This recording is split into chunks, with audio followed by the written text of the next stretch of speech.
आपको पल्लू गिरा हुआ है, ध्यान रखिए ना। अरे सॉरी वो गलती से गिर गया। मैं ना काम कर रही थी।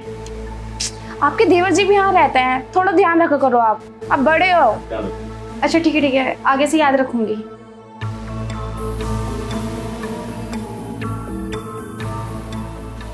क्या हो रहा है ये मैं नोटिस कर रही हूँ। तुम, मुझे ऐसा लग रहा है तुम भाभी को बहुत ज्यादा घूर घूर के देख रहे हो। क्या चल रहा है? कुछ नहीं, मैं तो बस अपना काम कर रहा हूँ। मैं कहाँ भाभी को देख रहा था। नहीं, ये काम नहीं हो रहा, तुम उन्हें बैठे ताड़ रहे हो। अरे नाना, तुम खामखा ऐसे कर रही हो। मैं तो खाली देख रहा था कि भैया जब बाहर चले जाते हैं भाभी बिल्कुल अकेली हो जाती है। अच्छा जी, मुझे ऐसा क्यों लग रहा है कि देवर जी को भाभी को ज्यादा ही चिंता हो रही है। तुम खामखा शक कर रही हो। मैं तो ये कह रहा था कि भैया देखो कितने दिन से बाहर ही रहते हैं, भाभी हमेशा घर पे रहती हैं, एकदम अकेली उदास रहती हैं, इनका कोई ख्याल रखने वाला नहीं मिलता। तुम थोड़ा देख के ना, भाभी पे मुझे तरस आता है। मैं उनका ध्यान बहुत अच्छे से रखती हूँ, ठीक है ना। जितनी परवाह आपको उनकी हो रही है ना, उतनी 1% आप मेरी भी कर लीजिए। मैं आपकी वाइफ हूँ। भाभी का थोड़ा साइड कर देते हैं, भाभी के लिए मैं हूँ। अरे जाने मन, नाराज क्यों हो रही हो? मैं तो ये बोल रहा था कि देखो भाभी बड़ी है, हम लोग छोटे हैं, तो क्या है ना, उनका ख्याल रखना अपना फर्ज होता है। तो इसीलिए मैं सोच रहा था कि भाभी का ख्याल रखने में कहीं हम चूक तो नहीं रहे हम, तो हमें उनका ख्याल रखना चाहिए ना। और वैसे भी इस घर में तुम छोटी हो, तो तुम्हें काम करना चाहिए, भाभी को थोड़ा आराम दिया करो। मैं देखता हूँ दिन भर वही काम करती रहती है और तुम बैठी रहती हो। अरे हाँ, मुझे पता है। और वैसे भी भाभी ने और मैंने रोज एक दिन डिसाइड कर रखा है, एक दिन काम वो करेंगी और एक दिन मैं करूंगी। और वैसे भी मैं अपना काम तो कर ही लेती हूँ, उनकी हेल्प भी करवा देती हूँ। और रही बात हमारे काम की, तो प्लीज आप औरतों के बीच में मत ही बोलिए। अरे मैं बीच में नहीं पढ़ रहा हूँ, बस मुझे लगा कि ऐसा बोलना चाहिए तो मैं तुम्हें समझा रहा हूँ। वैसे तुम्हें कुछ काम था ना, मतलब तुम्हारी दोस्त के किसी बर्थडे में जाना था ना? हाँ जाना तो था, पर आज मैं बहुत ज़्यादा टायर्ड हूँ, तो सोचा नहीं जाते हूँ। अरे क्यों नहीं जाओगे? अरे वो तुम्हारी बेस्ट फ्रेंड है, और दोस्त की अगर बर्थडे पार्टी में नहीं जाओगी, अगर वो नाराज हो गई तो टेंशन ना लो, जाओ उसके बर्थडे में घूम के आओ, मूड फ्रेश हो जाएगा। सही कह रहे हो तुम, अगर मैं नहीं गई तो बहुत ज़्यादा नाराज़ हो जाएगी। चलो कोई नहीं, मैं जाती हूँ। हाँ, घर का कुछ काम हो ना तो मुझे बता देना, मतलब खाना बना के जा रही हूँ मैं, बाकी कोई ज़रूरत हो तो फ़ोन कर देना, मैं आ जाऊँगी। बेफिक्र होके जाओ, तुम मेरी चिंता मत करो। जाओ एंजॉय करो। बाय। यार ये हुई ना बात, इसी मौके का तो इंतजार था मुझे। ये चली गई है बर्थडे पार्टी में, इस घर में सिर्फ मैं और भाभी जी अकेली है। अब देखता हूँ ना कैसे मजा लेता हूँ। वैसे भी भाभी को मैं जानता हूँ, भैया काफी बाहर रहते हैं, तो इनके मन में भी ना वो प्यार वाला खुमार उठता रहता है। तभी तो खड़े होके मुझे इशारे कर रही थी, मन ही मन मुझे भी चाहती है, लेकिन बेचारी बताती नहीं है।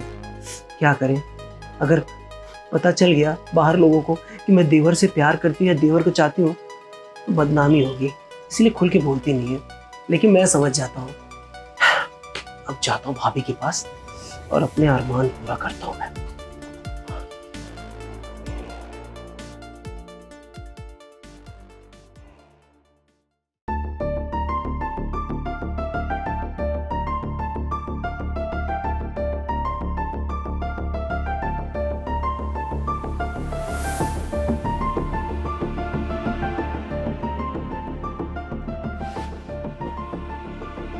और भाभी जी, आप इशारा कर रही थी, मुझे बुला रही थी। मुझे पता ही नहीं चल रहा था कि आप मन ही मन मुझे चाह रही हैं। अगर मुझे पहले पता होता तो मैं कब का आपके पास आ जाता।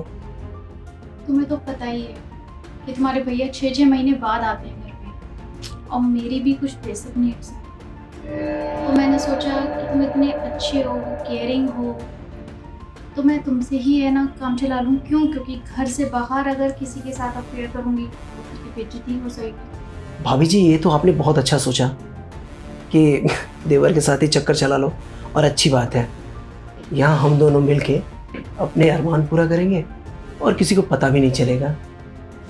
मैं भी ना भाभी मन ही मन आपको बहुत चाहता था, पसंद करता था। मुझे ऐसा लगता था कि भैया ऐसे 6-6 महीने बाहर रहते हैं, आपका ख्याल कौन रखेगा, आप तो बिल्कुल अकेली हो जाती थी। इसीलिए मैं सोचा था कि आपका ख्याल मैं रखूँगा, लेकिन अपने अरमानों को ना मैं अपने दिल में ही छुपा के रखा था। आज जब आपने इशारा किया ना तो मुझे लगा कि कहीं मन ही मन आप भी मुझे चाहती हैं, इसीलिए मैं अपने आप को कंट्रोल नहीं कर पाया और आपके बुलाने पे आ गया।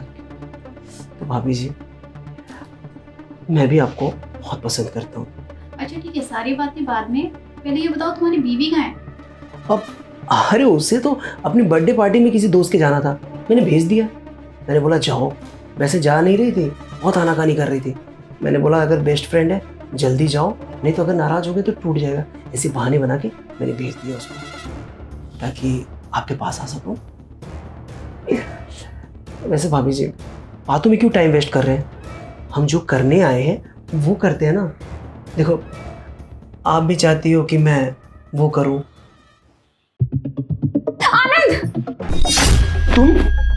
तुम गई नहीं अपने दोस्त की बर्थडे पार्टी में? हाँ, मैं नहीं गई थी बर्थडे में, मैं चाबी भूल गई थी। मुझे तो पता नहीं था कि मेरे पीठ पीछे यहाँ पे ये कर्म चल रहे हैं। अरे मैं भाभी के पास आया था उनका हालचाल पूछने के लिए कि इन्हें किसी चीज की जरूरत हो तो मुझे बताएं। बेचारी अकेली रहती है, उदास रहती है, कुछ बताती नहीं है, तो बस मैं हालचाल पूछने के लिए आया था। अच्छा जी, तुम्हें जब भी आना था, जब तुमने देख लिया कि मैं घर से बाहर गई हूँ, मेरे सामने नहीं आ सकते थे, वो भी उनके बेडरूम में। ये बात बाहर नहीं हो सकती थी। चल क्या रहा है? अरे छोटी, तू गलत समझ रही है। देवर जी तो मुझसे बस पूछने आए थे कि मैं ठीक हूँ या नहीं, और कुछ नहीं, बस नॉर्मली बात कर रहे थे। तू गलत समझ रही है। क्या लगता है आप दोनों को? हाँ, मैं पागल हूँ? मेरा दिमाग चल गया है, मुझे कुछ दिखाई नहीं देता। मैं जा रही हूँ घर छोड़ के, ठीक है ना? और आपकी मम्मी को और आपके हस्बैंड को सब कुछ बताऊंगी कि इनके पीठ पीछे क्या हो रहा है। मेरा घर तोड़ रहे हो आप। और आनंद, तुम मैं तो डिवोर्स दूंगी। डिवोर्स के पेपर आ जाएंगे कल तक, साइन कर देना।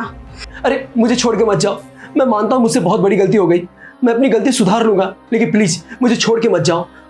छोटी देख, मुझसे गलती हो गई थी, मैं थोड़ा बहक गई थी, क्योंकि तुझे भी पता है कि तुम्हारे भैया 6-6 महीने बाद घर पे आते हैं, तो शायद मैं कुछ ज़्यादा बहक गई थी।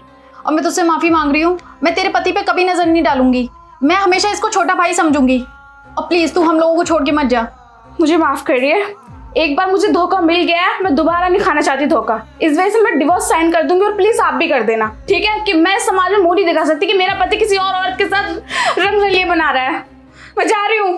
अरे नहीं नहीं, मेरी भाभी, ये सब तुम्हारी वजह से हुआ है। मेरी वजह से हुआ है? तुम ही मेरे पीछे पीछे घूमते रहते थे। अच्छा, मैं पीछे पीछे घूम रहा था, वहां खड़े होके आपने इशारा किया और आपके इशारे में मैं भी बहक के आपके पास आ गया। आपके पास आके मेरा घर बर्बाद हो गया। अरे मेरी बीवी छोड़ के चली गई, मैं तो अकेला रह गया ना। आपकी एक छोटी सी ख्वाहिश पूरी करने के चक्कर में मैं अपनी जिंदगी तबाह कर बैठा, सब कुछ उजड़ गया मेरा। हे भगवान, की मुझसे क्या हो गया? मेरा खुद का घर तो टूटा ही हुआ था, अपनी देवरानी का घर भी तोड़ दिया मैंने। अगर उसने घर वालों को या कहीं भी किसी को कुछ बता दिया, मैं तो कहीं मुंह दिखाने लायक नहीं रहूंगी। अगर इनको पता चल गया, पता नहीं क्या सोचेंगे मेरे बारे में।